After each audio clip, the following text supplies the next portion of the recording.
Welcome, everyone. My name is Dana White. Welcome to another Myth Salon. Will and I are deeply privileged to have Carol Pearson, Hugh Marr, and Kesstan Blandin today of the PMI group.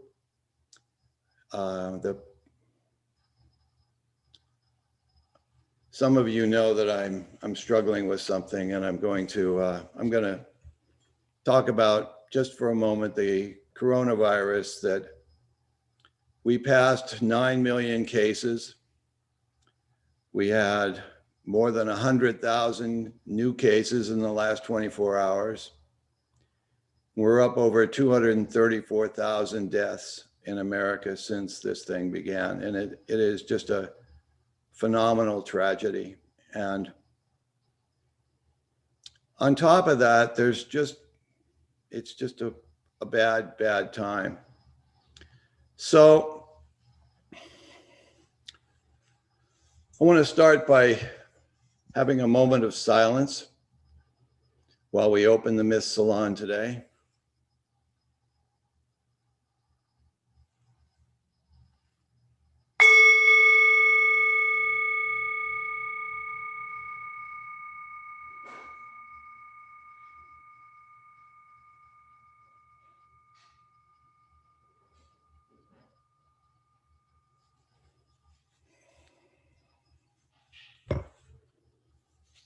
Those of you who know me know I'm not doing real well this week. And so I apologize if my reading of this poem is, it's going to be difficult for me. It's called Passing. Every other time I reached for you, you were there.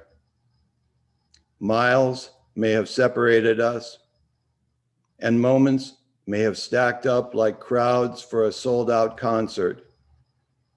Yet, sooner or later, our paths would always wind back together, and we would tangle one another in the stories of our adventures and fantasies taking root in the psyche.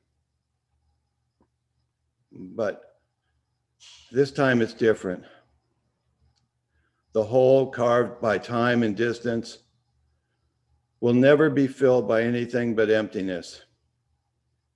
And however I may line the perimeter of the hole with memories, your death pushes away the soil, stops the surface from obscuring who you were becoming the day that time suddenly stopped. You have become one with eternity, my brother. One grain of sand along the infinite coastline. And one day I will join you, but not now.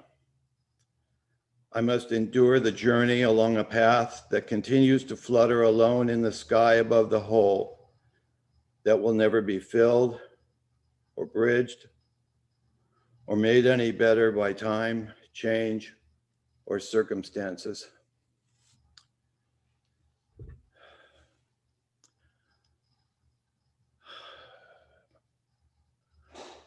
In the movie, The Trial of the Chicago 7, the character of Tom Hayden at the end of the trial reads the names of people killed in the Vietnam War one by one.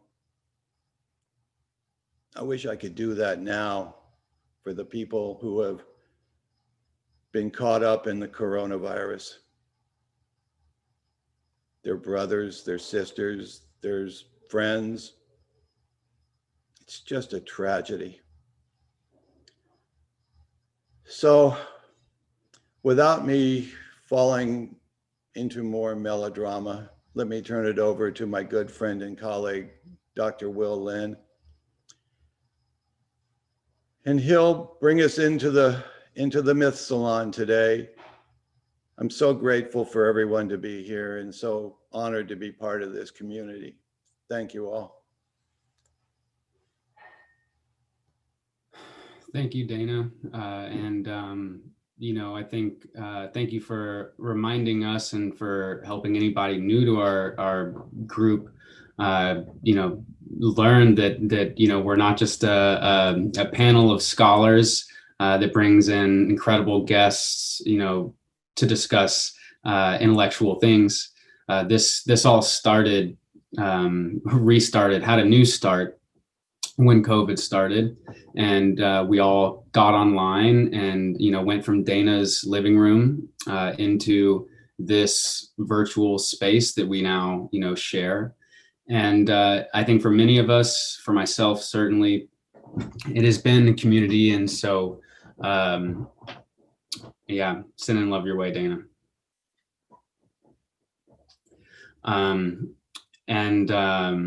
With this group,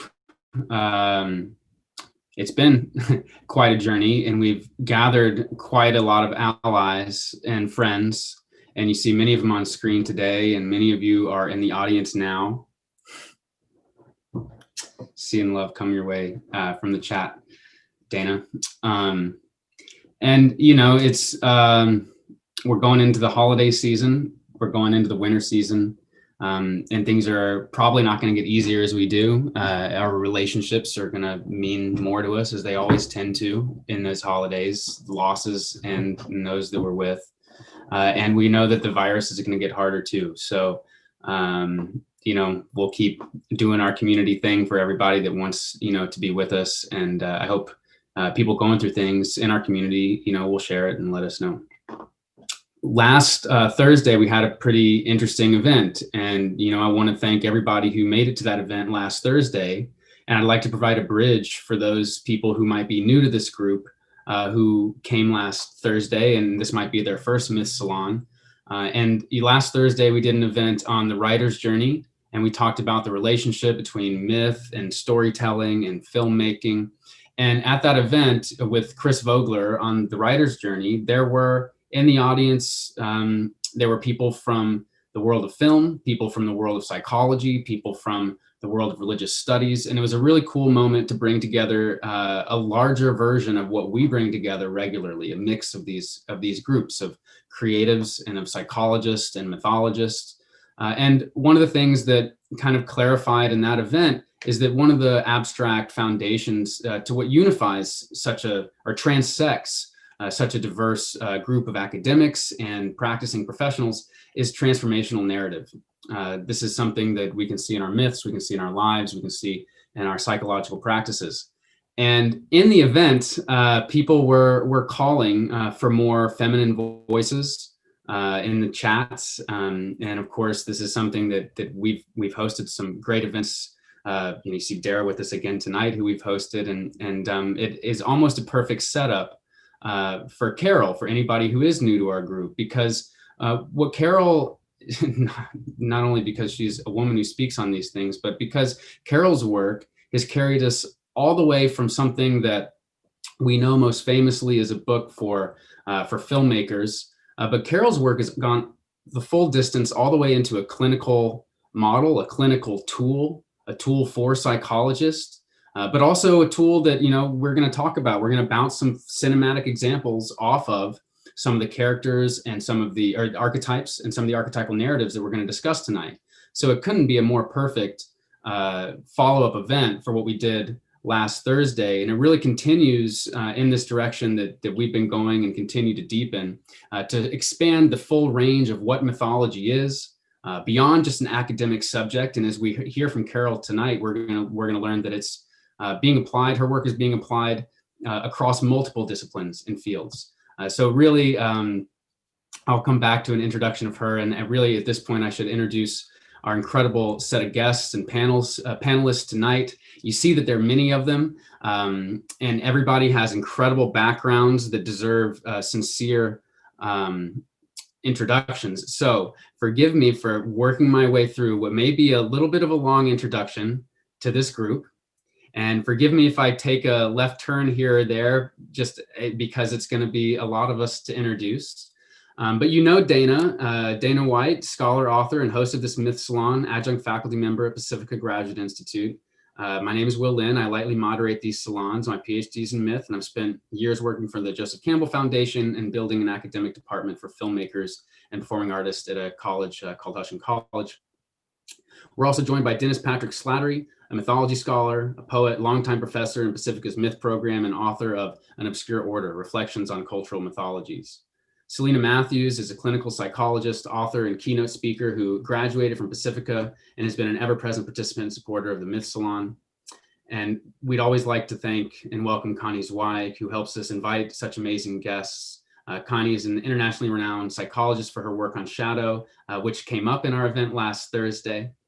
Her books include Meeting the Shadow and Romancing the Shadow. Boris Nunley is a professor of rhetoric and philosophy at UC Riverside and author of Keeping It Hush, the Barbershop and African-American Hush Harbor Rhetoric. By the way, keep your eye out in the thread. AJ, who we've always got to thank, who's constantly keeping this thing working. AJ will be sharing some works and some links from the people that we're introducing right now. Zaman Stanizai is a professor of mythology, political science, and political science at Pacifica and Cal State, poet, linguist, mystic, and Fulbright scholar. And now some panelists who aren't necessarily with us every couple sessions. We've got a good number of special guests with us tonight.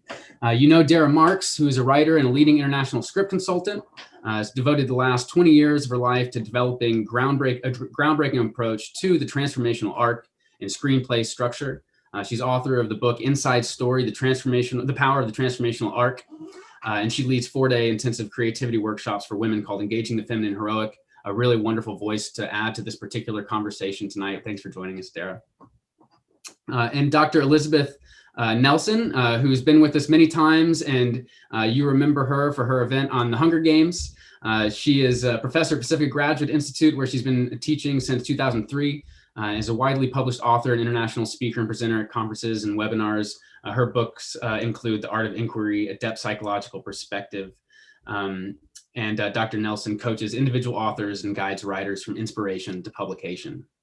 Clay Boykin is returning with us after an event on the compassionate male. Clay has been on a global search in this belief that a new compassionate male is emerging as the new archetype for 21st century. And then now we have now I want to shift. We have some even more focused special guests who are particularly here with Carol. And this includes Kesstan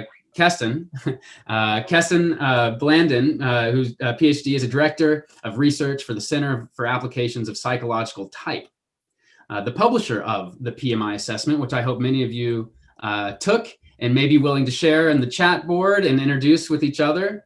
She is adjunct faculty at Pacifica Graduate Institute in the Jungian and Archetypal Studies program.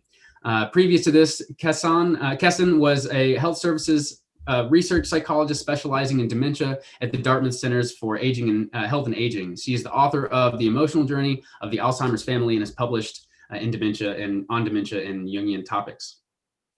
Joining us as well is Hugh Marr, a clinical psychologist in private practice in Alexandria, Virginia. He has worked in all phases of community mental health, culminating in running a partial hospital program for clients with the co-occurring disorders of substance abuse and major mental illness. He's worked with Carol for over 30 years and is the co-author with Carol on the books What Story Are You Living? An Introduction to Archetypes. And he's recently published a book for therapists in 2020 called A Clinician's Guide to Foundational Story Psychotherapy. And he's currently completing a workbook that combines the PMAI and narrative Finding Your Story. And finally, we are to Carol, who will take us away for the evening. Carol's work has focused on developing a 12 archetype applied model that is utilized in personal development, leadership, and organizational development and branding. She is author of The Hero Within, 6 Archetypes We Live By, Awakening the Heroes Within, 12 Archetypes to Help Us Find Ourselves and Transform Our World, The Hero and the Outlaw. Building Extraordinary Brands Through the Power of Archetypes, which is co-authored with Margaret Mark, and Mapping the Organizational Psyche, which is co-authored with John Corlett, and the Pearson-Marr Archetype Indicator, which we'll discuss tonight, co-developed with Hugh Marr, and What Stories Are You Living? Her book, Persephone Rising, Awakening the Heroine Within, explored archetypal roots of gender equity and partnership. She was a professor of leadership studies in the School of Public Policy at the University of Maryland, director of the James McGregor Burns Academy of Leadership, and executive vice president provost, which is how many of us know her, and then president of Pacifica Graduate Institute. Thank you for joining us, Carol. It's been a very long introduction. I hope you'll take your time introducing us to your work, and we're all, I know, looking forward to engaging it with you tonight. Well, I can't tell you how happy I am to be here. I want to thank Dana and Connie and Will for inviting me. It's wonderful to have Hugh and Kesstan with me, because we work so closely together, and with Hugh it's been such a long time. And so I should say right now that we hardly know anymore who said what. And so all of our ideas are all mushed together in what we're doing. And what a thrill to, Dennis and Elizabeth and Dara that I know are here. And it's just so amazing. It's sort of fun too to come sort of step back into the Pacifica world. And I think so finally back in my time there, where I could speak my native language about archetypes and shadow and type and dreams, and everybody would know. Elizabeth, my bud, it just so it's a wonderful memory to remember and treasure. There's no other time I have been working at an institution where I could speak so honestly in Jungian language and have everybody understand me. It was rather amazing. I'm also wanted to welcome all, I'm thrilled to be with all the panelists. I'm thrilled to know about all these wonderful people who signed in and are with us this evening. And it feels like a great privilege to be here. Also, the timing of this is so amazing. If you think about what's going on, we have this election coming up. I'm sure you haven't noticed, but we have this election coming up where I'm talking about everyday archetypes. And you may have noticed that you're voting your archetypes. I am. And you're voting the level of the archetype that you're experiencing. And you're thinking about the culture we live in and what archetypal energies you're hoping to promote in that. And if you haven't thought about it that way, you would probably immediately know what I'm talking about. It's also Halloween coming up in just a couple of days with a full moon. And it's not a time that maybe you're going to go trick-or-treating, or maybe you're not going to have a party. But the shadow, if you think about the Halloween, and it's all about the shadow side of things peeking up at us. We've been living in a time where the shadow of our culture is up for all of us to see. And I have seen this and written about this, that it's also a time for us to look at what in our own shadows needs to be addressed and have us notice, which of course, I hate this part, is often revealed by what drives us nuts in other people. It's also a time so that if we're not doing a Halloween thing, we can tune in with all the movies out there, apocalyptic movies that are out there, or zombie films, which I always think are warnings that some of us are walking around with outmoded, ancient, dead ideas in the world. So, and of course, as Dana so beautifully, and Dana, I had no idea when you were being so lovely to me that you were dealing with such grief. And I thank you for that poem and for all the help you've given me. But with the pandemic that we're in my view, and in the view of many other people, I think too, with all the suffering that it has caused and is going to continue to cause, it is also giving us sort of calling on us as a species to slow down.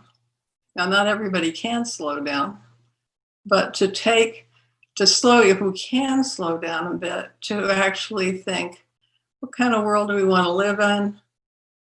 Who do we want to be? How could we give up, and what do we need to let go of in terms of things that do not fit us or do not fit the way that we want the world to be? And so that's very much on my mind as we are sharing our time with one another. And as I believe that we're in a key moment of human evolution, I would point out that archetypes are evolving with us. And the choices we make, archetypes like to be embodied. And the choices, but they don't, they evolve with us as we embody them. And so the choices we make are actually influencing the archetypal realm, in my view, as well. I thought, with the pandemic in mind and hopes of focusing on the positive in this, and the positive is that our time to choose, that it might be a little bit fun to deal with it in terms of children's literature. And I do that too, because when we talk about a time of human evolution and that we might affect the archetypes, that can sound very daunting, but it's in my work on really archetypes for everyday situations, and all of us as just people.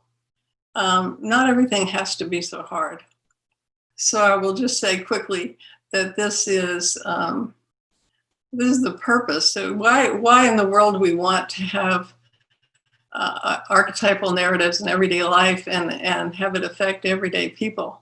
It's because individuation is not just an analysis. Jung said, we individuate through living. But if we're individuating through living, sometimes we could use a little help.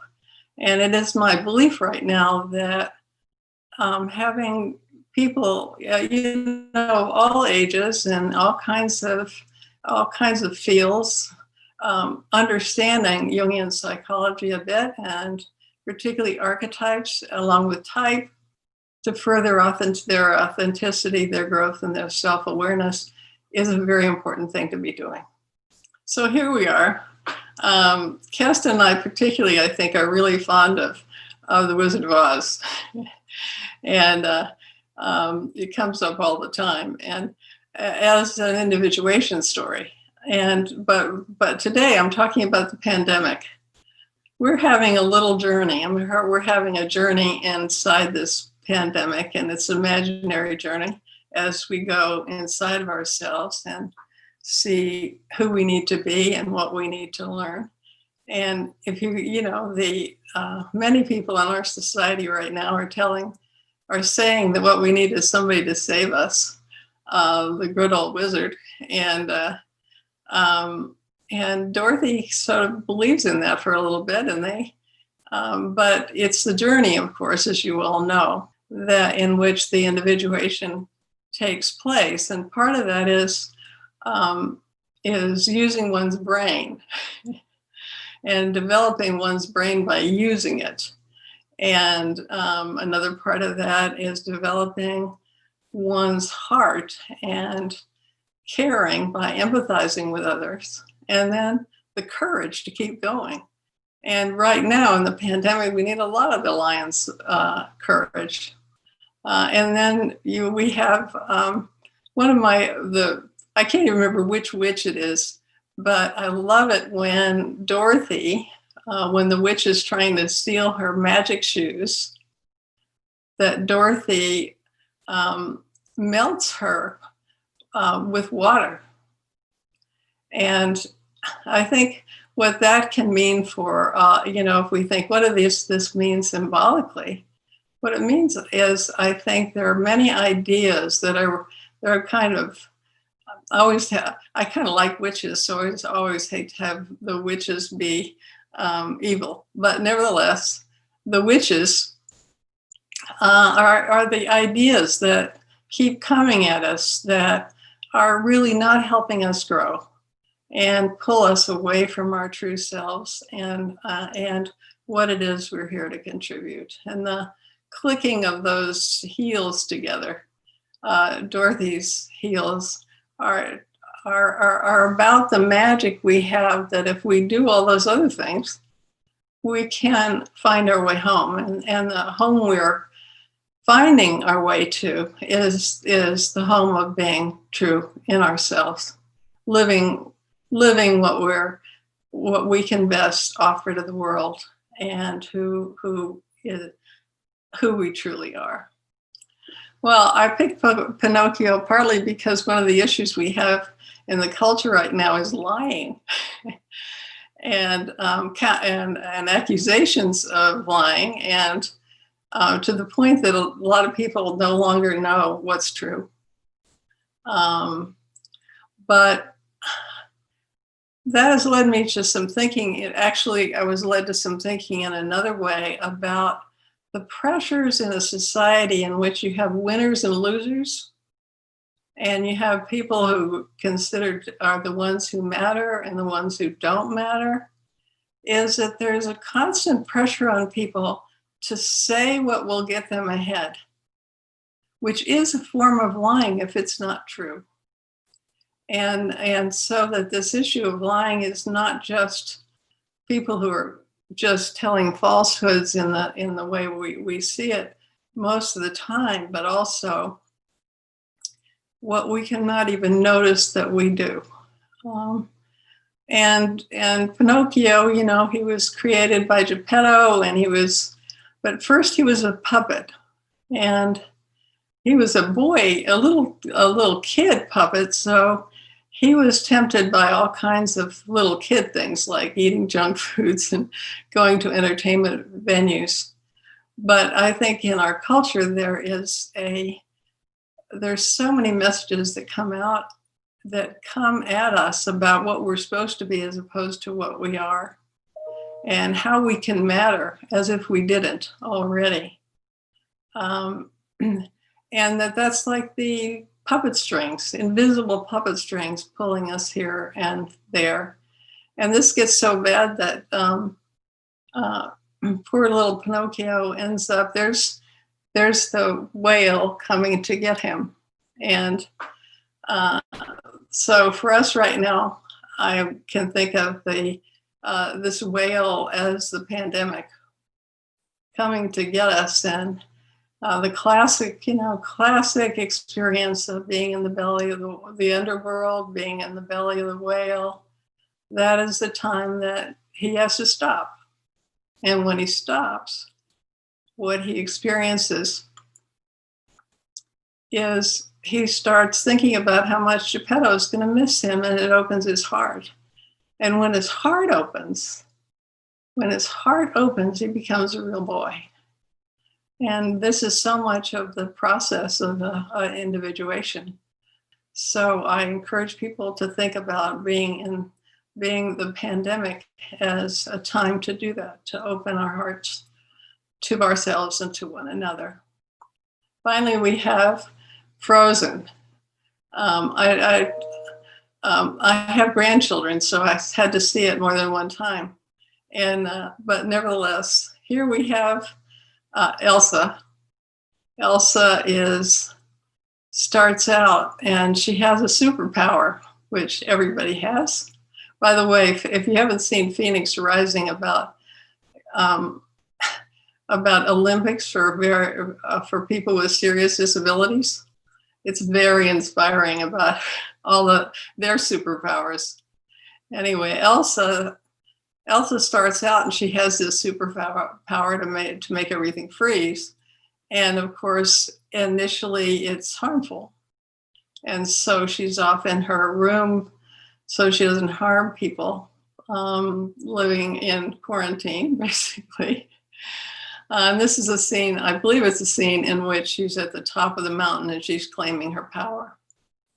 But the other piece here that I think is important, particularly for young people starting out, is that they don't know that they have a superpower, that there's something that they're here to do and that they're potentially good at, but they're not good at it yet. And then they get negative feedback and often then give it up. And the other character in this story is her sister Anna, and it's Anna who comes and she's up there claiming her superpower, but all by herself. And it is Anna who goes and rescues her, and who loves her and lets her. It's through her love that Elsa's be able to use her power for good and not for ill. And I think that's my fantasy is that there are a lot of people in this pandemic who are not in the belly of the whale. They are, they're in the mountaintop trying to, in the hospitals, seeing all these people or delivering all the food to everybody, or trying to get their business to survive in the middle of this pandemic. And there is a moment where they can see, I never knew I could do this much. I never knew that was possible for me.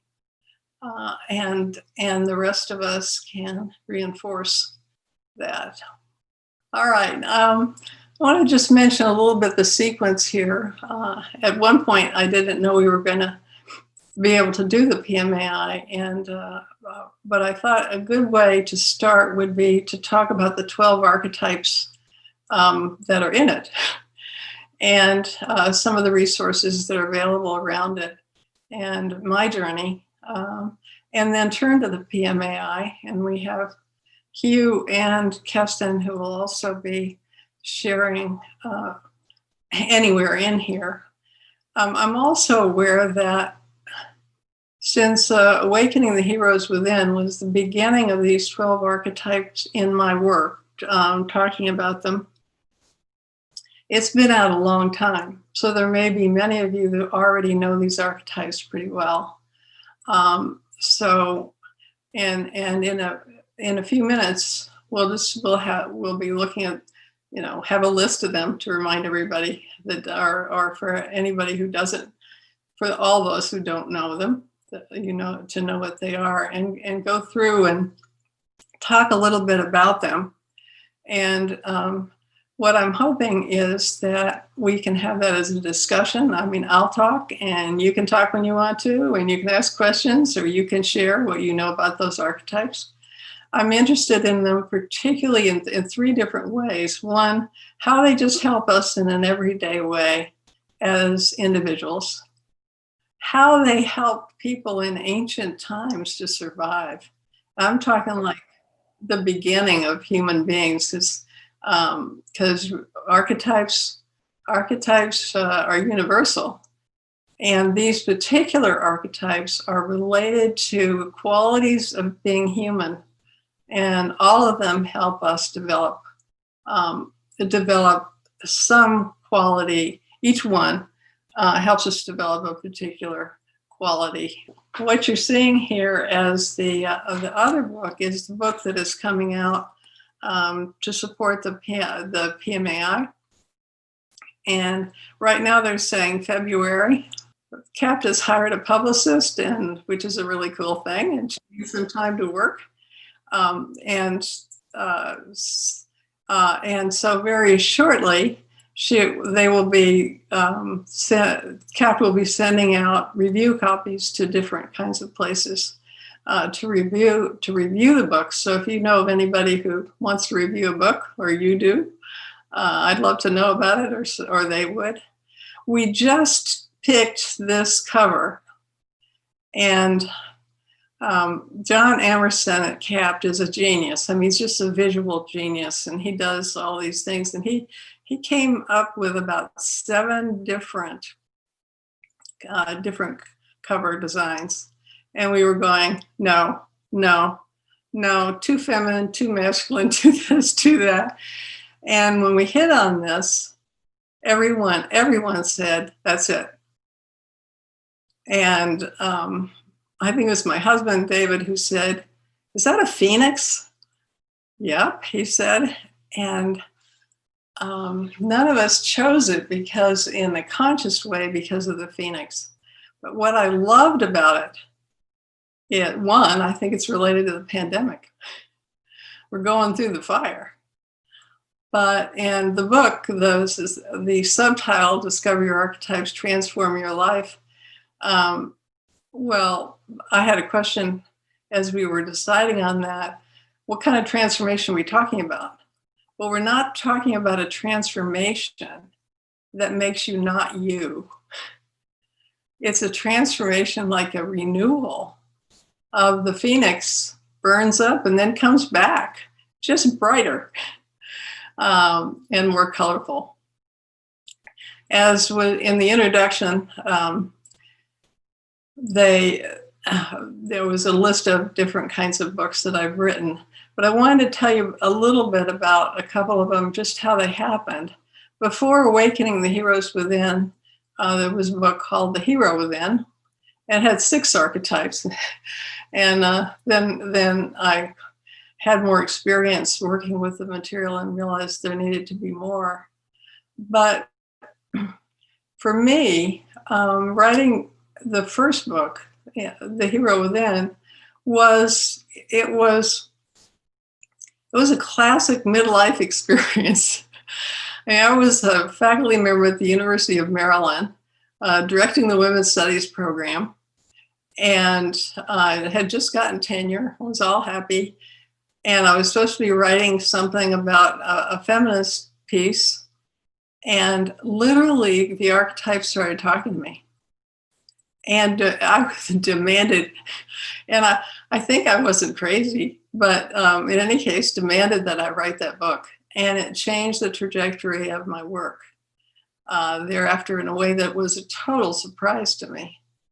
And then there have been, as I said, this work, it takes a village. It has taken a village to do this work. And I've collaborated with a number of people.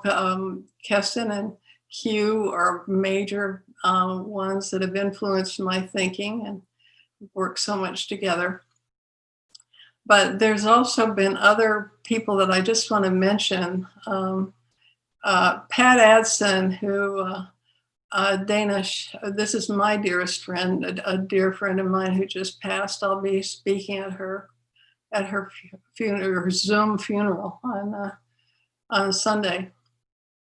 Wrote 2 books based on the 12 archetypal system. One of them is on using it in psychotherapy, particularly solution-oriented psychotherapy, and the other one's on coaching. And this is one of the finest people I've ever known in my life, and it just has been such an amazing experience for me to know her over that period of time. And the book on branding happened in a very strange way. I got a call from Margaret Mark, who was the head of an advertising, the vice president of the Y&R advertising agency. Would I come and help them with archetypal advertising? And I said, oh no. I mean, it was really kind of like this, I thought, because what I saw was that organizations were using images to attract people that had nothing to do with what they did or who they were. But she was very persuasive about the fact that people were already using my work, and maybe we could make them do it better. And then I realized that, in Jungian psychology, this was persona work. So I see. So what if our major organizations, or minor, or little businesses or whatever, were to put out messages that are true about them and make the link between what's true about them and what the world will accept or like, so that somebody would buy what they do. And I'm still very taken with that idea.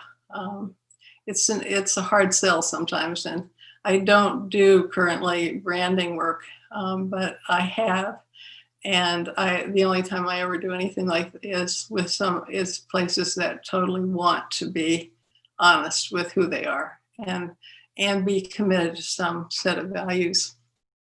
The other one I would mention, well, two more I would mention just quickly before we go on to the 12 archetypes, is John Corlett and contacted me about doing a book called Mapping the Organizational Psyche, which is about really a Jungian approach to understanding organizations. And John is just brilliant about that. I mean, he is so smart.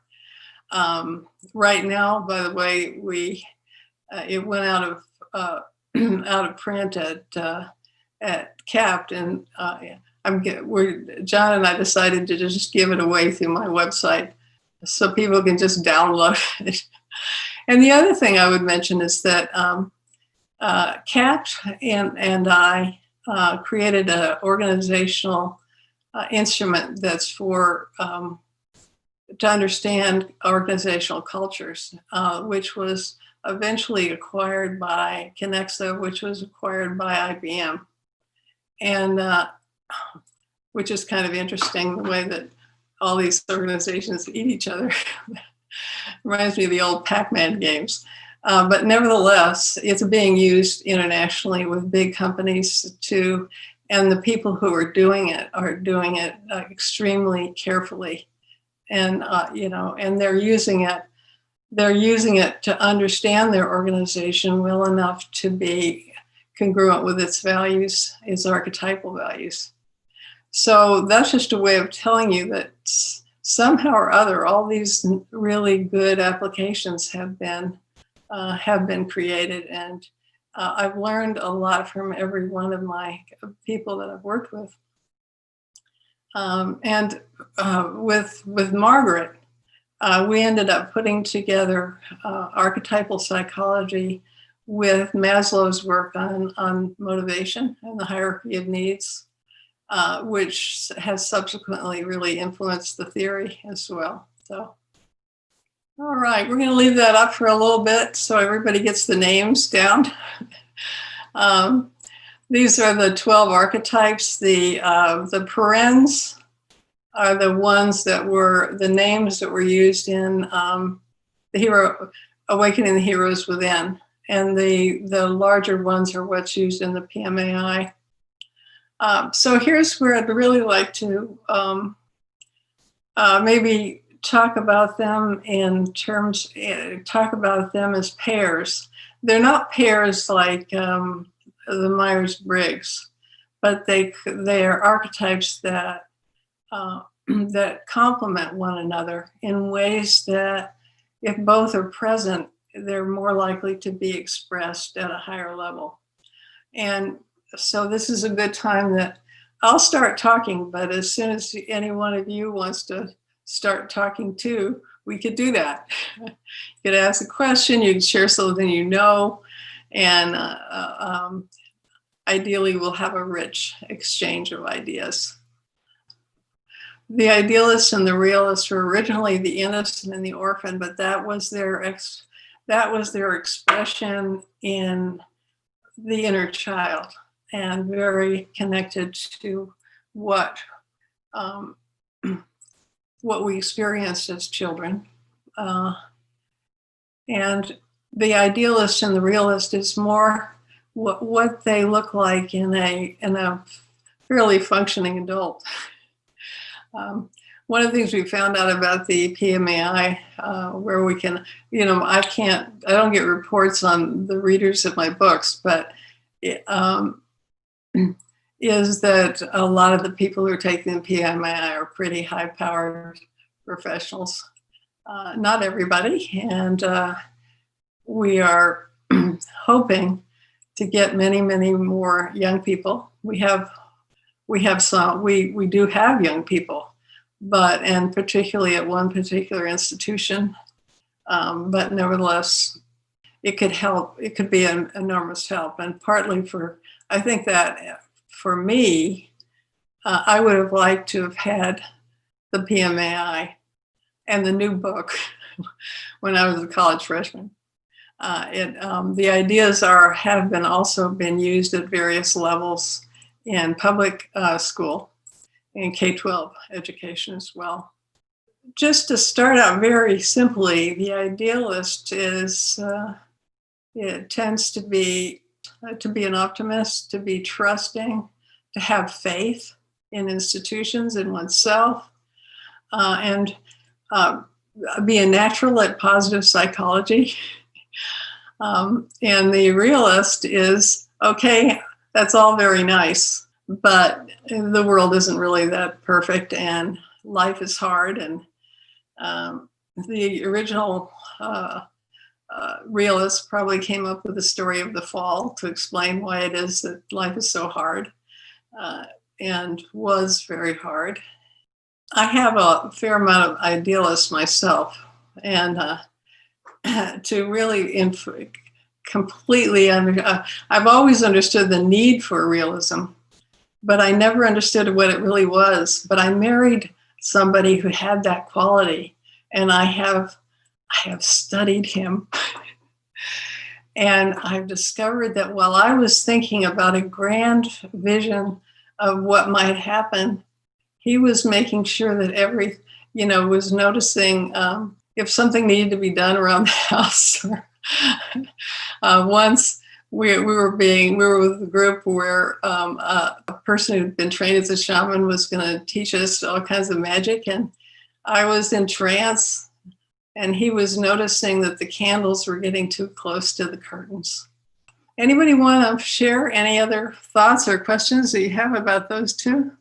Well, I'll just say, first of all, thank you before we go into those, just thank you for introducing us to all the applications of your work. I think that many of us as mythologists feel more understood when we see a mythologist or see somebody working with this material in a way that's not just academic, and maybe not even just for psychologists, but that's finding expression in these other places. I think it's exemplary, and just want to acknowledge that and thank you for that. It actually gives a realism to the idealism that many of us pursue when we're studying this stuff. And with that, I'll bring up one of the films that I like to think about in this duality between idealism and realism. It's often a struggle between a father and a son. Grow up, kid. I have my fantasies still. And one of my favorite examples of those is Never Ending Story. You see the dyad between dad, and he's got to learn how to, grow up and be a little bit more realistic, but also how to not give up his fantasies and value them too. Yeah, lovely, lovely. I wonder, Carol and Hugh and Kesstan, if these are related in some way to type. Because what I'm hearing you say, Carol, is, you're intuitive and your husband's more sensate. But I don't know if I'm oversimplifying. What you're saying makes a lot of sense, but no, he's not sensate. He's intuitive too. Okay. And he claims it's only because he has more sensing than I do, but actually we have some, we have ideas about hypotheses that there may be connection between type and these archetypes. And there's a huge need for a study to really look at that. And I would also say that I think they are basically apples and oranges. I mean, my sense is that it's more like there's certain types. Now, this isn't proven at all, but it's more like certain types will be open earlier in their life to certain archetypes because they kind of fit. That doesn't mean that that's where they're going to stay, because archetypes can flow through. Kesstan, you look like you wanted to say something. Well, yes, we do have a couple of studies that correlated Myers-Briggs type, and and the PMAI archetypes. And I'm right now finishing the manual for the revised assessment for Carol and Hugh, and I talk about the correlations in there. And you're right, Connie. NF tends to correlate with the idealist, and ST tends to correlate with the realist. And there's a ton of research that the three of us want to do. There's a lot that we can do with this assessment, but I've wanted to build on those correlations of type and archetype with understanding how is the ruler different with an ENF as opposed to an IST. Yeah, sorry, we're not all psychologists here. Would you please let us know would you re-express that, or maybe spell out the acronyms, please? Oh, you mean for the type acronyms? Oh, I'm sorry. I'm so used to, that's the field I'm in, and I'm so used to everybody understanding them. So NF is intuition and feeling. And the NF combination in type is often very idealistic and very imaginative. And ST is sensate and thinking. And that tends to be much more concrete and hard-nosed type of personality. So we looked at some of the correlations between the PMAI and type back with some of the early studies that Carol and I did, because we had a sense early on that there is some crosswalk, but really they represent the two different elements of Jung's work. Much of the rest of his work either is about personality type or it's about the collective unconscious in some way. So they are related, connected pieces of a body of work in Jung himself. So there's while there's some correlations for sure, and we're all interested in learning even more about that. I think it's also much more complex than that. We're eager to try to figure that out. Early on, we used to do some focus groups of different, type. Lori Lippin was involved in that, of doing particular types and then what their archetypes were. But we thought we needed to do it in the longitudinal way. Nevertheless, type is about your preferences, and it tends to be pretty hardwired. Archetypes are more about, we know archetypes more about imagery, characters that are kind of images, but also stories, and stories that have a plot line. So that in that sense, they have agency to move and to develop. And now there's development in type, but what I'm basically saying is I think they're not the same thing, even though there could be correlations between them. And a lot of what we've started to do, and that I'm really highlighting in What Stories Are You Living, is a lot of focus on the plot line, on the plot lines and the stories, and with also recognizing information now from neuroscience and other forms that the brain loves meaning and tends to construct meaning as a story, and that whenever there's a stimulus from outside or a thought in our brain, the tendency of the brain is to provide a story, to explain it, and which may be why we have all the conspiracy theories right now. It's a confusing world out there. But being able to move into the world of story, one, we have a lot of choices between plot lines, but two, when we do that, we can begin to be aware of the stories we're thinking and critique them. And critique the level of them. And Keston's work on in terms of evolutionary development of humans also emphasizes that it's not only that we think in story and we get meaning in its story, but society evolves as we both tell our stories to each other. And every time we do it in a new way, we're getting a new idea out there, a new sense of meaning out there. And what we embody. You know, it's like the mirror neurons that our brains learn from watching. And so when Kesstan or Hugh says something really smart or acts in some really smart way, you know, I immediately can evolve as a result of what they are doing. And that's different than type. I mean, I think it's, you know, when I'm talking about apples and oranges, they're both really important. And I think to me, finding one's type is kind of like the bedrock, the foundation. And yes, we can have an archetype that stays with us for much of our life, but it is not the same as type. I guess, I don't know if I can say it any clearer than that.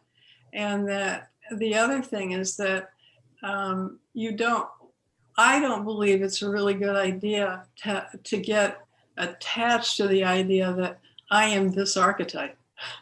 One, it's like asking for archetypal possession to take you over. And then you lose that sense of partnership with the archetype. And so that seems to me fairly dangerous. Yeah, I was, my own questioning as I was working with your wonderful website is you're kind of talking about it right now. You know, when you look at sort of the archetypal patterning of a zodiac, let's say, and the, you know, what your chart is, it's immutable. This is it's to say this is what who you are when you were born, and these are the gifts and challenges and so on and so forth. So when I worked through your questionnaire, and certain elements came up, I realized that how I would answer the questions today is not how I would have answered them at another time in my life. And so is that what you're saying, that these patterns move with us in terms of who we are and how we're growing, what challenges we faced, what challenges we are in, and where we are evolving into? Is that how you would sort of use them in terms of story? Yes, and it's a great way to catch up with oneself, because a lot of us have a kind of a sense of ourselves by what we used to be.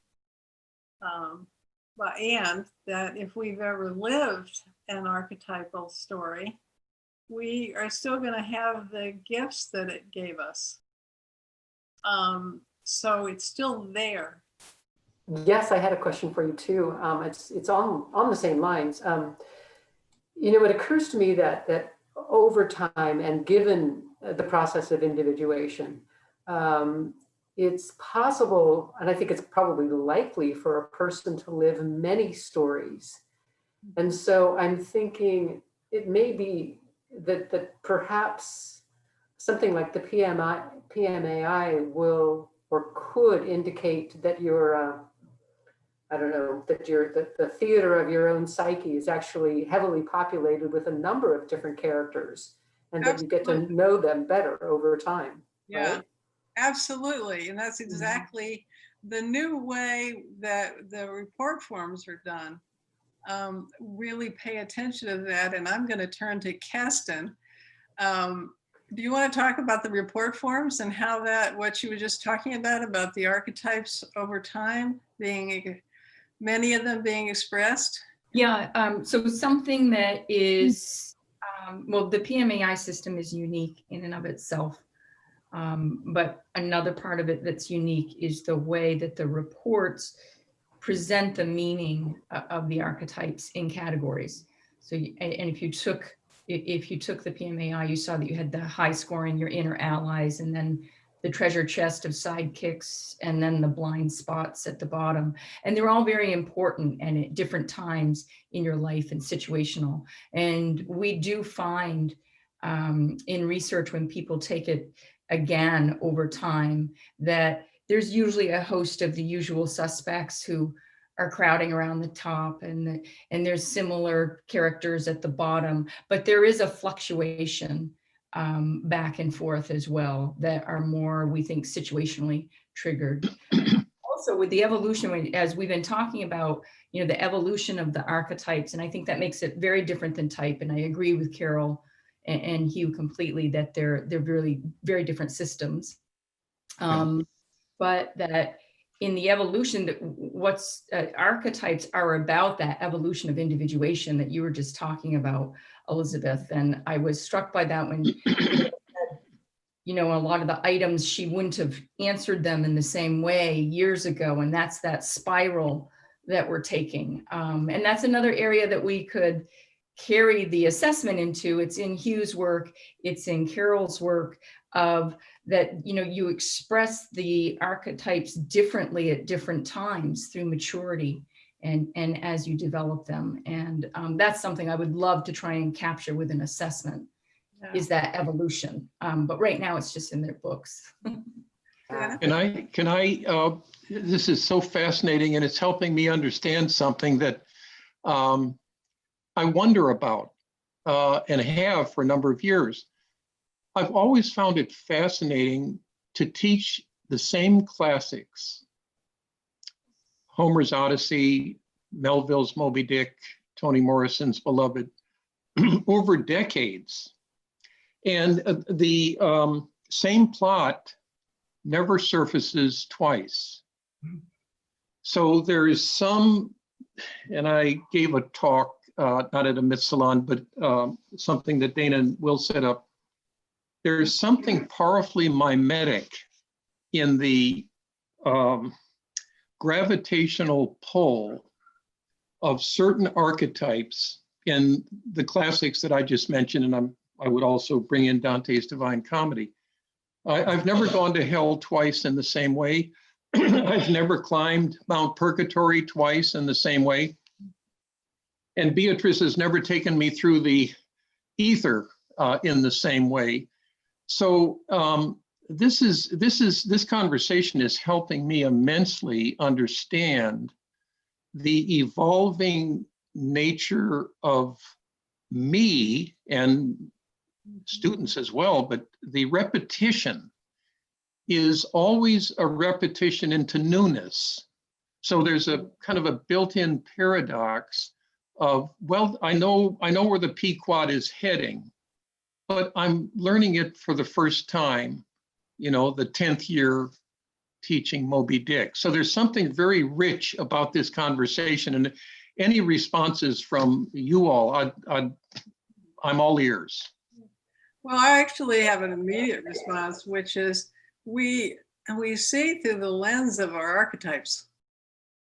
So if we're in a different archetype or a different expression of an archetype, or even have an archetype emerging that we're not conscious of, but is there in some little desire or yearning, it'll be different. Is that what you were talking about?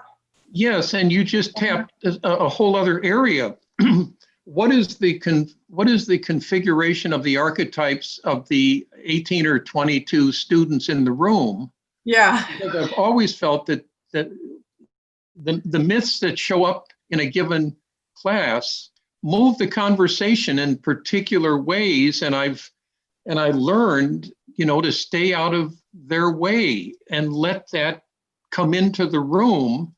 And I think it's why I've enjoyed teaching for 52 years, because of that novelty of who's in the room reading this work with me. Who also then you can take that in. you're then taking in their way of seeing. Yeah. Carol, the thing that has occurred to me that I wrote, Rob, who is your colleague, I wanted to know the demographics of what your instrument reached and how you were going about that. And he sent me back the chart, which we could go to, but essentially there were two things. Your instrument does seem to reach an established adult and primarily a female. So what we have are older females and we have established adults or older adults. And really actually not even older adults like myself, but really kind of like mid-career adults like many or most of you.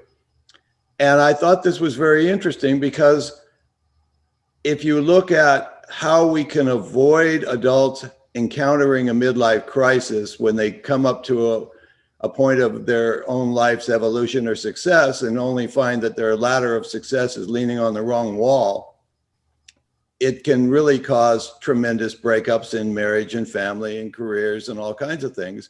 And people go up in flames. So are you doing anything to bring this instrument into the adolescent and even the secondary communities, high school kids, before they get heavily invested in college or heavily invested in career? An instrument like this would do a tremendous amount of good just to awaken who they are and what their sensibilities are. Because I think if I took this instrument when I was 18 or 20 years old, I'd have pretty much the same sort of blend of archetypes, you know, and I think it would have been very useful. There's a school in Providence that I think it's high school, might be middle school, but and it's a school that kids get sent to when there are behavioral problems, and and it's in a neighborhood it's fairly poor. It's a lot minority, and every kid that gets sent in the middle of the year, or whatever, the school has a counselor who welcomes them and spends the first few hours with them saying, well, you can't join our school till we find out what kind of hero you are, meaning archetype. And she goes through the PMAI with them, and and then she works with them over time, and they have a core group of kids who get really interested and who are studying it in a deeper way, and they're going to be training other children. The hope in that is that they would train the teachers, so it could be the teachers could follow up. But there are teachers, and I don't know as much about the details of that do use these concepts, at least in humanities classes and English classes particularly. Kesstan or Hugh, do you have other things you would add about what we have with the younger groups? Well, I would just add, part of this is trying to find ways to get the PMAI out there to younger people, because it really does, as you're saying, Dana, it really does lend itself. It's really only in late adolescence up to early 20s that people form a life story, because it's only then that they have the capacity to reflect back on things and also project forward, put that together into a story of myself. So it's a time, you know, even in early adolescence, kids are really interested in identity issues, obviously, trying to sort out who am I? And then by late adolescence, they're really able to do that in a storied way. Mm-hmm. And so the PMAI, potentially can really be of help in that demographic. But it's how do we reach those folks? How do we get it out there? Also to teachers and mentors, etc. Well, I think Dana brings up a good point that is an area that the PMAI could expand more into and contribute to. And our largest demographic is middle-aged, educated white women is our biggest demographic. But the PMAI is also used very broadly. So it's used by professors at a university in Orlando, Florida, for students who are learning game design. So it's for character development for them. It's used in film schools. It's used in business schools at Dartmouth with students learning marketing and organizational culture. There's a professor up there who purchases it every fall semester. It's used in branding and marketing. It's huge in leadership as well. So it has a broad application, but I do think that younger people are an area that, that's an area for us to reach into more. They're not using, the younger folks that we get, it's through the schools and the professors in their classes, and the professors at Full Sail, when we've talked to them, did say that the students love it to learn character development, but they also love it for themselves as well. But we don't have that kind of market where they're just taking it for themselves. But I think that that's definitely an area that it can contribute in. I'm hoping to get it picked up in colleges and counseling programs there. Not just the departments, but I mean the counseling services for students and also for student life. Professionals. I know if we got it to them, they would just eat it up. We just haven't. Well, it really goes to show that the same thing that can serve somebody making sense of their life can serve a game maker that wants to develop a character. And I think that's the real magic turn. And speaking of which, I'm hoping that we can have some time to go through a few more of your characters. Well, yeah, I want to say, I just build on what Kesstan said a little bit too, just on and what Elizabeth was saying on the results in terms of our wish is that your highest scores, if you look at your own, your highest scores are what is supporting your authenticity and what's most essential to you. It's possible that it is not true, but based on what you are motivated to do and to think, and your rating, your attitudes and your behaviors, probably it is, because the archetypes are motivating what are motivators, and they give us energy for tasks. And but I just got really excited about the mid-range scores, because building on what both Kesstan and Elizabeth said, this is your treasure chest, and some of these would be things you lived before. And if you lived them before, you probably, that motivation got you to keep, and the energy kept you to keep doing stuff. So you got better at it. It's not a test of whether you're good at it, but probably you did.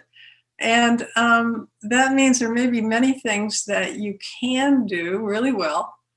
And people may still call on you to do it, but you don't have the same level of energy for it.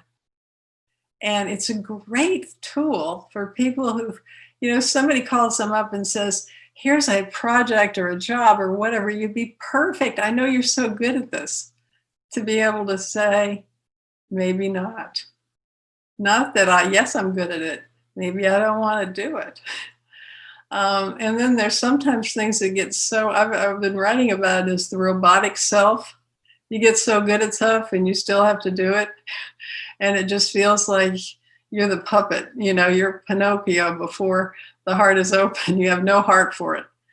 And then there are potentially ones that are just gestating. And when we realize that they're there when we need them. And if we know that, the archetypes tend to emerge when they're needed by a situation, by a relationship, by reading Dante in a new way, or whatever it is. And there they are. And when people get that, and usually when they don't emerge, it's because we have made a decision at some point that we don't like it, that it's not us, that can be worked through. my hope with this is that it really inspires people to feel braver about life and more open to new experiences. That no, I don't know how to deal with that experience now. So here I go. The only caveat with that is very often that archetypes emerge in a more childlike or primitive way first. So we don't want to jump full scale into some activity that we want to do. We want to go slowly until the archetype, we're doing little bits enough for that archetype to grow up in us. But that part seems to me as important as the high ones, the high scores, and the lowest score is a way of looking at if something is in shadow, or is there something we just don't notice that we could be blindsided by, which happens all the time. You know, in business, for example, you get teams that they all have the same archetypes, and there's some archetype they don't pay attention to, and wham, they didn't see it coming. I have a thought on that, Carol. Yeah. I've thought of this before, and you're bringing it up for me now, that I think also the blind spot, the lowest archetype, also plays out in a misfit that we can get into between our personal archetypes and situational archetypes that are triggered. So if your lowest one, my lowest one is caregiver, and so I'm just flummoxed on how to be in that, and I bring in, you know, the seeker or the ruler or whatever else I have, and it doesn't work. There's a misfit. And so I think that's how the blind spot can often play out with that. And I'm interested in that relationship between archetypal situations that are triggered. And, you know, in your work, you call it the plot lines. Like we go into plot lines in our organization or our relationships or different aspects of our life, and we keep bringing the same plot line from within, and sometimes they clash. And I think that's really insightful. Well, yeah, there's my archetypes, there's your archetypes, and then there's the movie we're in. Yes, right. It's the larger story, which may not fit either one of us. Exactly. I've lived that. So, and then there's I'm a lover who walked into a war story. Right. Well, I have a little caregiver. Maybe I'll be the nurse. You know? Carol, while you're talking about these, I'm going to put up this puts some meat on the bones. Mm-hmm. Yeah, so you can see, a lot of people don't immediately see, I didn't, but this is a bar graph. It's a horizontal bar graph that the shaded, the lighter shading, which is kind of yellowish, is the strength of your archetype. And the darker, at least on my computer screen, it's kind of rosy, is basically what it's not, you know. And you can the report will give you the first three as your highest ones in terms of the archetypes. So the first three would be the hypothesis of what one's most active ones would be. And then you can make judgments about the mid-range ones, which are the ones, the 8 in between the highest 3 and the lowest one, by their strength. So, you know, we report the lowest one is the one to look at about what you might be blindsided about or just underestimate a little bit, or is just the lowest priority for you, or it could even be shadowy in your shadow, therefore, and what you look at is, are you projecting it on others? But on some people's profile, let's say what is here, the lover, magician, and seeker might all be almost the same score, and or the same amount of shading. And in which case you can look, instead of just looking at the lowest one, you can look at all the ones that are very that close. And many people find that their fourth is really close to their top 3. And then the question is it as active? You can expect that more you would have developed more archetypes. And that's where this idea that archetypes help us evolve. These archetypes have a particular role in helping people evolve because they're very important qualities of human beings. So you can expect that it is not unusual for a quite conscious person who's lived a long time to have some access to all of them. In our culture, which is primarily a sensate thinking, judging culture, according to Myers-Briggs, are there archetypes in your paradigm that are more common given the cultural context in which you're giving the tests? So in our database, which is 13,000 or more at this point, the archetypes that rise to the top that have the highest means are seeker, sage, and creator. And our lowest are idealist and realist by the means, by the aggregate means. And what can you draw from that as a cultural profile? So, all right, I'm a researcher and I don't draw anything from that as a cultural profile because we have a convenience sample. So we have very high numbers, which can be statistically significant and you can get a lot of information from it. But this isn't necessarily a good representation of our entire culture because these are the people who became aware of the PMAI and chose to take it. So they're not representing our larger culture. They're representing a portion of our culture that became aware of and are attracted to the PMAI and those types of ideas. Who are primarily middle-aged women. So having said that, I'm going to say in defense of middle-aged women. Oh, I'm there. I just, my heart and passion go back to the 18-year-old boy who is trying to rebel against his father figure, trying to figure out what in the world am I going to do with my life without selling out. Yeah, no, I'm for that too. But you mentioned, Dana, when you were talking about that in midlife, people's lives fell apart and their marriages fell apart and all kinds of things. And my experience with this, working with people, is that this can help lives not fall apart. And marriages, for example, where people are fighting. Remember one couple, they were having, she was really high in lover and he was really high in seeker, or maybe it was the other way around. And I may have just been, thinking stereotypically to make the seeker him, but he was trying to go out and find himself. And a few years ago, when the women's movement was really, really big, it was women who were taken off as the seekers, but they were almost getting a divorce because she felt abandoned by his interest in going out and exploring new things all the time. And somehow, by understanding that they just had different archetypes and that they weren't permanent, made it possible for them to understand each other. And that could be you and your boss, or there's something about being able to talk from one's archetypes that make it easier to not make things personal and not take things personally.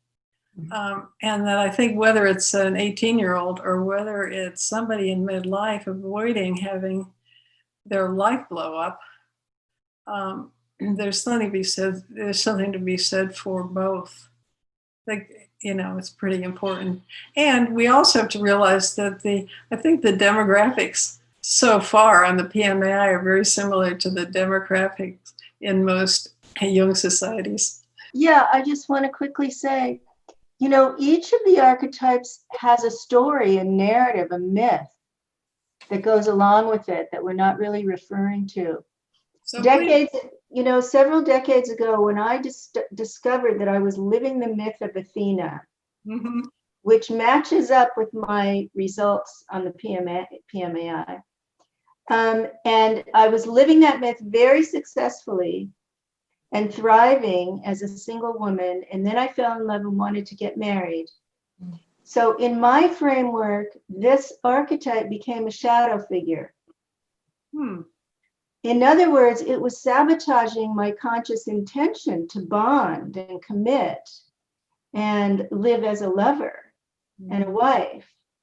And that tension, and it made me think of this when you were talking about this couple, that tension urged me to work with the archetypal narrative that I'd been living very unconsciously and then consciously when I wrote Romance in the Shadow, and to really work with that so that it didn't control my psyche anymore and I could move into a different archetype. And that shift, I call it the changing of the gods.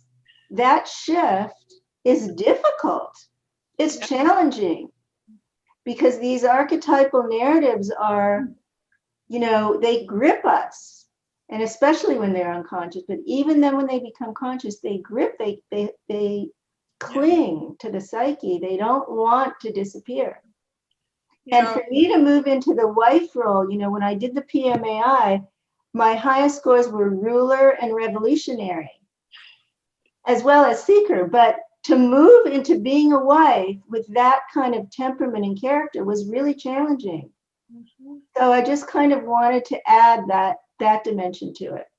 Thank you. I'm going to actually add something that actually I wrote about in What Stories Are You Living? That comes from Pat Adson's work.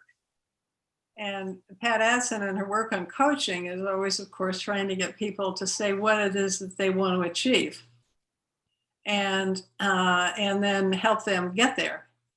And so a piece of that was, you say you want to have love and be a wife, and will any of your current archetypes want to do that?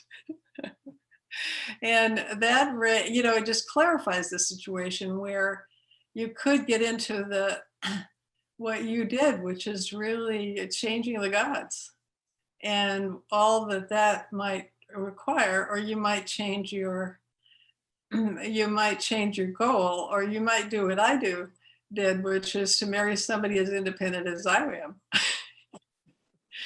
am. So there was room. Yeah. Beautiful. Thank you.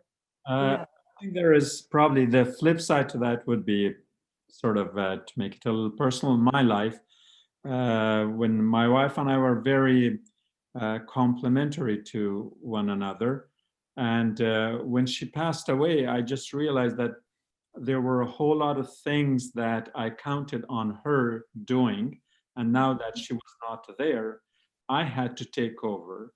And so I don't know whether in the context of the character, the image, and the story, which one was being contextualized into which other.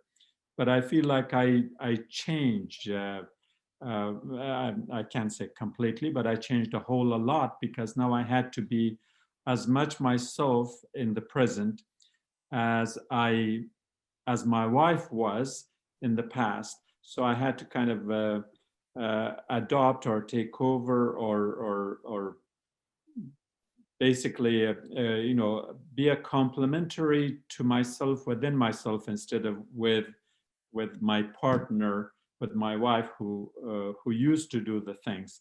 And there was a whole lot of I mean a whole other world out there that I had left I can't say unexplored or neglected, but rather relegated to her domain of responsibilities.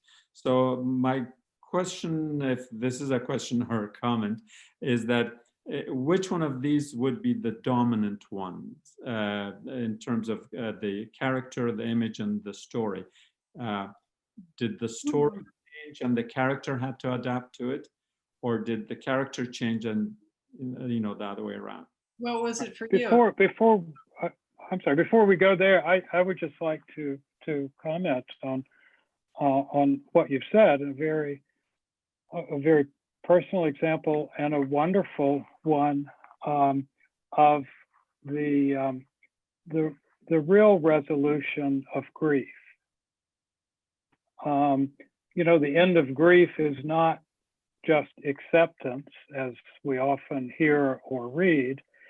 It's really taking on board the archetypal energy of the person with whom you were paired, and so that you carry them with you throughout the rest of your life. And in so doing, it makes you more whole. And that's the real resolution of grief.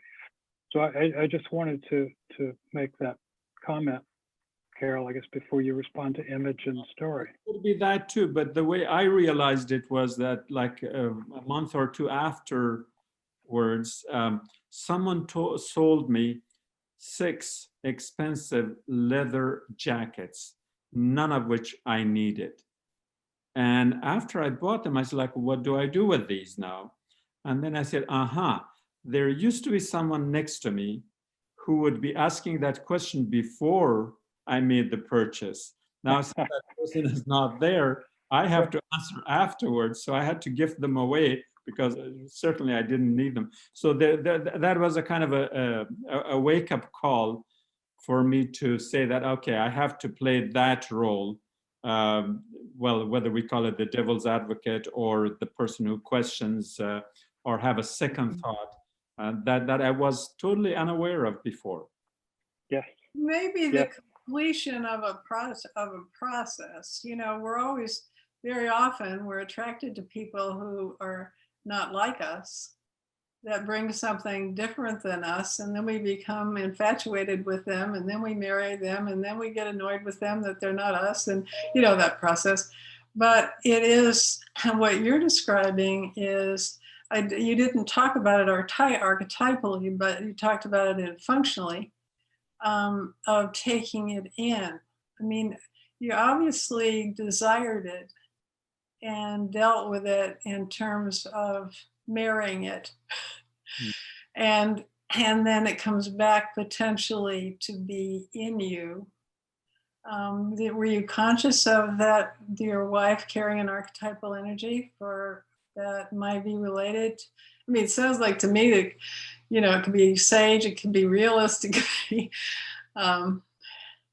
Well, as you know, our lives evolved, we each took responsibilities for certain things.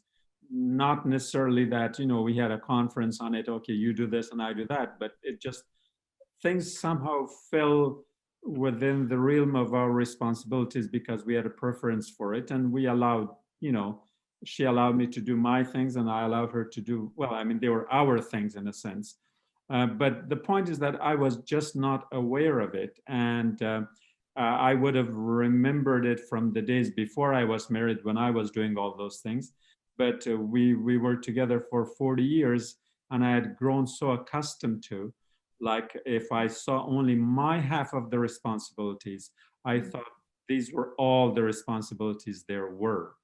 And I became aware of the other half of the responsibilities only when she was not there, including things like when we would drive, she was like my, you know, speed checker from time to time, be careful, and you know, you're too close and things like that I would often hear. So I didn't have to worry about the instrumentation panel in front, but the one right next to me, which now I had to do all on my own. Yeah. Well, in terms of what you said about the character, the plot line, and I can't remember the third one, The image. Which came first. I don't think it matters. I think what matters is consciousness. And I think Hugh's about to say more about that, because we get into a situation, we don't have the right archetype, then we need to sometimes adjust and see, do I have any access to what's needed here? You know, or, you know, we adjust to it, or it adjusts to us. I mean, there is, you know, systems theory says that an individual can change a whole system just by coming in with a different energy. You know, so I don't think there's even a rhythm to how that has to be. Hugh, you look like you were about to also comment on that. And yeah, no, I was just going to agree that image and archetype and story are all bound together. They all work as a piece. And while a particular archetype might be the hero in a particular kind of story. It may also be the hero in some other kind of story or supporting story.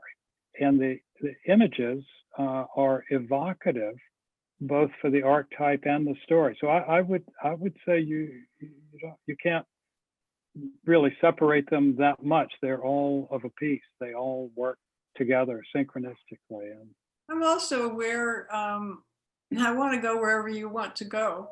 And I'm also aware we haven't talked very much about the individual archetypes, and it could be, or the pairings that panelists already know so much about the archetypes, they don't need to do that. But I do want to have an opening for that. And Will had also suggested that we pay some attention to that. But I would like to hear about which ones are questions for you, or I'm very interested more and more in those pairings that you saw on that slide, which we're having, it isn't they belong together, it isn't like type, that it's opposite type things, but they're complements, and different archetypes can work together in various ways, and some of them often sort of morph into another one in various kinds of interesting ways. But these can be what people are thinking of as opposites, like, you know, realists and idealists can put each other down. And yet when, you know, the idealist sees the realist as a downer, and the realist sees the idealist as out to lunch. And but we can see in the world right now what happens when we don't have both. I'm wondering if, you know, when you look at a narrative arc is normally, you know, a kind of negative and a flip. And so I wonder if the duels you're talking about give us narrative structure. If it's almost like the arc of being the rebel is, the story of being a rebel is also dealing with the opposite, or an idealist and realism. Yeah, well, with creator, think about creator and revolutionary. They're both about change. You know, they're both about change, only the revolutionary is throwing it out, and the creator is piecing it and weaving it all together, painting it, whatever it is. And if you have the revolutionary without any creator, you can just have chaos and a wreck. And you know, and opposite, the creator without the revolutionary will keep just creating the same things that have always been created, and maybe move things forward in a very small way. And right now in the culture, if you look at archetypes that are related to truth, we have the magician and we have the sage. Here, the sage could be the wise man on the mountain. Here, it's more the sage is the scientist, the detective, the investigative reporter, somebody very, very curious about finding out the truth, and finding the truth in a tangible way that gives you data. It gives you a solution. And the magician is more, it's the world of the invisible, which could be spirituality. It could be actual magic. It could be the theoretical physicist who can imagine how all this data comes together in a way that no one else would even think about. It could be Einstein, who said imagination is more important than reason. Those two, one without the other, you know, right now, the magician without the sage is giving us conspiracy theories. And the sage without the magician, there's no imagination to it. There's no, you know, you can get all the data and you could say what the findings told you, but you can't really go anywhere with it. So all I do you see how this is understanding this? And I think much of what is required right now when I'm talking about the evolution of archetypes, and particularly as people grow older, is to have enough of the balance in the pair to bring out the best of your strong archetypes. Well, I thought that was actually one of the things I was so excited about, really, when I was coming to understand what you're doing better, is that we do want it. It's not like are you a Libra, or are you a, other archetype? These are actually all qualities, all voices we want to raise. It's more like Dorothy, where, it's not like Scarecrow or Tin Man. She's got to go on a journey. And by the way, she's in a dream. She's in her own psyche. Each one of these characters is part of herself, and she has to integrate each, and each one has to go on a journey, and she has to go on the arch journey for all of them to bring them all in. And so that's a really inspiring thing to see. And like you're saying with blind spots too, what are these parts of myself that I can add to and cultivate and not treat as an either or? Too much either or in our history. Hugh, I'm thinking about the book, the workbook that you're working on now that brings together your narrative therapy with the archetypes. And I know one of the things you're doing is the weaving of many archetypes in somebody's life to find their story. You want to talk about that a little bit? Because that's a... Yes. Well, yeah, thanks. Well, what I'm doing in making the workbook is to help people through story discover more about their own story. So a lot of the exercises have to do with relating to stories or remembering some of their own stories, and then beginning to weave that into what is the narrative of their life, what are the archetypal energies in their life, what are the contexts that they've lived in, and how does that play out? Because we all live in a storied context. Our culture is a particular set of stories. Certainly, as mentioned earlier, our society is a particular set of stories that makes it different from other societies. Our families have certain stories. And growing up in the under the story of a particular family is very different than growing up in the story of some other family. And so to try to understand that as it applies to the individual through different exercises, that's the idea. And it's been a lot of fun to work on. So that's where I'm going, and it'll be out a little bit after your book, Carol. I'll have the manuscript in the first of the year, so it'll be 2 or 3 months behind yours. I can't wait. I'm going to read your book, and then I'm going to figure my life out. Yeah. Yeah. We'll make sure that y'all know about these books, that y'all get links to these books, that y'all have a chance to find them when they're out, or maybe even as soon as there's a pre-purchase link. So, Hugh and Carol, I hope you'll send those our way. And as we start to get down to our last 10 minutes or so, I wanted to make sure that we heard from Voris, and want to hear some from Selena still. And it's a shame, I don't know if we'll get to the audience, and the audience has been, audience group, our friends have been super active. So Carol and Hugh and Kesstan, I'm going to make sure that we send you these questions afterwards so you can see what's been going on. I just wanted to thank you. This was just incredible.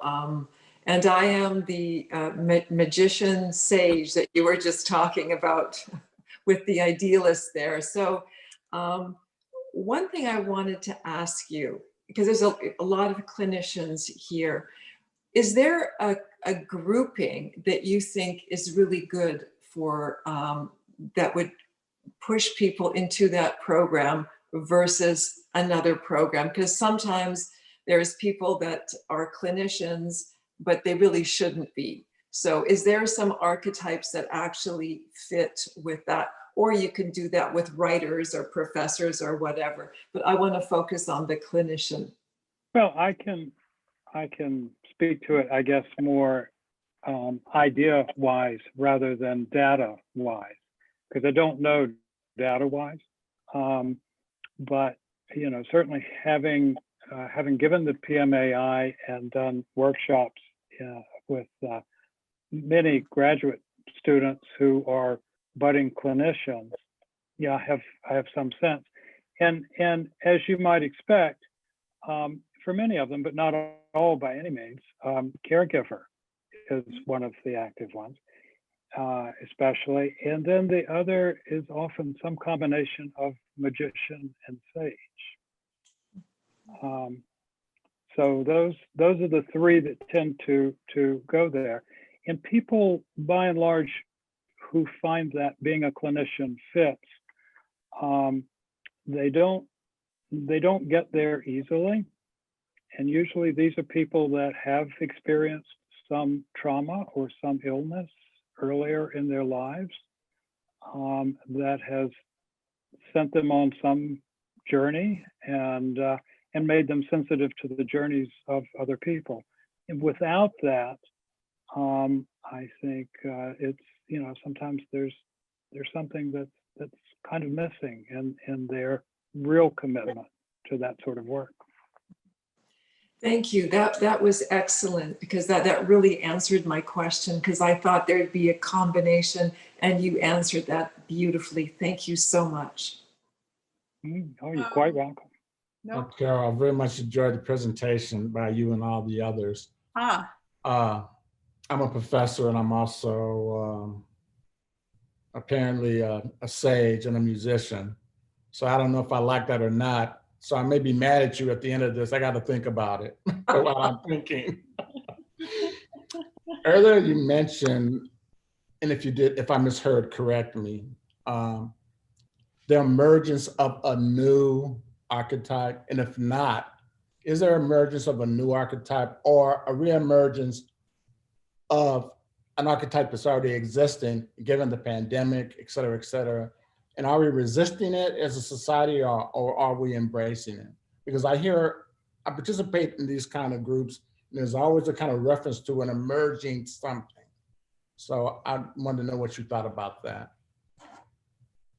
Well, what I've focused on is these archetypes, although I'm now moving in a direction of spirituality, and I don't know what's going to come up with that. But in the sense that I know that these are related to human functioning well, and that kind of ability to function that pays off for the whole community. And in that sense, I've been very interested in their evolution. But that doesn't mean that there are not other archetypes. I mean, first of all, there's a lot of other archetypes. You know, I'm not talking about all the archetypes. This is just a set of them. And so it is very possible that there are new archetypes that are new for us as humans that are emerging. And there's also the possibility of these or other archetypes connecting with each other, because they can kind of, you know, just the way that each archetype can have a lot of different parts to it, they can come together. And particularly as we have other cultures in the world, and our cultures are coming together in ways that express these archetypes differently. And they all then they coalesce differently, that even these might be experienced very differently in the future. And that's the hope, in a way, that, you know, because, you know, I referred to Kesston's work on, we're learning from each other, and the more people we can be learning from, the better, the wider our perspective can be. And also the archetypes, yeah, you know, most of us are probably not accessing very much of an archetype. We're connecting with the archetype as it fits from our family, from the bubble we live in, you know. And so much of the challenge before us is in expanding and recognizing archetypes as portals to move into a wider range of experience that can then be evolutionary. Well said. Thank you very much. Thank you for that. Definitely the sage, one of the sages in our group, but we have such a wonderful panel that every couple of weeks we all get together, and I want to bring this to a little bit of a close and thank you, Hugh, and Kesstan, and you, Carol, for bringing your sensitivity and your wisdom into the Myth Salon, and of course, Dennis and Elizabeth and Zaman and Connie and Dara and Selena and my good friend Will. I mean, I'm reminded that tonight we're a couple days ahead of the new moon, a full moon. And you all know me, I'm deeply infused with what we could call the lunar masculine. And it definitely gets my waters moving. And it's just made everything that's happening that much more of a challenge to deal with. And I just go back to my opening of the Myth Salon tonight and remind you that, you know, in the course of 2 hours that we're on here, we probably lost about another 45 or 50 Americans died during the course of this 2-hour period. And it just tears me up that this is such a wildfire of a health crisis that we're coping with. So as I do when I open it with a ringing of the singing bell, I want to do it one more time. Let's give a moment of silence, please. And when we come out of the silence, maybe there'll be a sense of healing.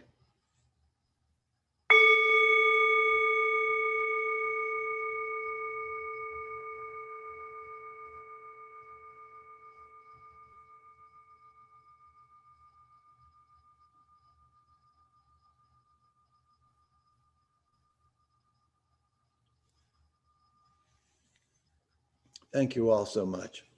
And thank you for the kind comments that I saw in the chat box. And thank you. This has been a really meaningful Myth Salon for me. We'll see you in 2 weeks for Rob Hopke. He'll be talking about synchronicity. So I just look at the planning or the lack thereof of the Myth Salons, and there's an unconscious order that we're fortunate to be able to tap into. And these topics, the content, they just seem to flow along with the right sense of personality about whatever is right and what's supposed to be talked about at the particular time. So I wish you all well. Thank you so much for taking time out of your lives to attend. And again, thank you, panelists. Thank you, everyone. Thank you, Will. Thank you for inviting. All right. Thank you all. Thank you. Good night and thanks. Hugh, thank you very much. Carol, you're a joy. Bye. Bye-bye. Good night. Good night. Good night. Bye. Night, everyone. Night, Boris. Night, Dana. Hang in there.